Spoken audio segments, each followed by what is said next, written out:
নমস্কার, শুভ দুপুর বন্ধুরা। নতুন একটা দারুণ নিরামিষ থালি নিয়ে আমি আবার হাজির হয়ে গেলাম। প্রথমেই আছে এরকম গরম গরম ধোঁয়া ওঠা ভাত, তার সাথে এক টুকরো গন্ধরাজ লেবু আর একটা কাঁচা লঙ্কা। ভাতের সাথে প্রথম নিরামিষ পদ হচ্ছে একদম লাল লাল ঝাল ঝাল পোস্ত। জানি জানি, বাঙালির কাছে পোস্তটা একটা ইমোশন। তারপরে নিরামিষ পদ হচ্ছে লাউ দিয়ে ডাল, একটু ধনেপাতা আর টমেটো দিয়ে করা।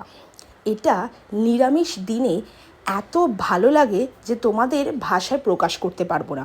প্রথমত এই ডালটা তো প্রচুর পরিমাণে হেলদি, আর খেতেও কিন্তু জাস্ট ফাটাফাটি লাগে। অবশ্যই বাড়িতে ট্রাই করে আমাকে জানাবে। তারপরের আর শেষ নিরামিষ পদ হচ্ছে আলু দিয়ে সয়াবিনের কারি। নিরামিষ পদগুলো এতটাই সাধারণ হয় কিন্তু খেতে অপূর্ব হয়। লাস্ট পাতে রেখেছি এরকম আমের আচার আর দুটো মুচমুচে পাঁপড় ভাজা। তো বলো, আজকের এই দারুণ নিরামিষ থালিটা তোমাদের কতটা পরিমাণ পছন্দ হয়েছে, আর কোন পদটা তোমরা বাড়িতে ট্রাই করবে সেটাও কিন্তু আমাকে কমেন্ট করতে একদম ভুলবে না।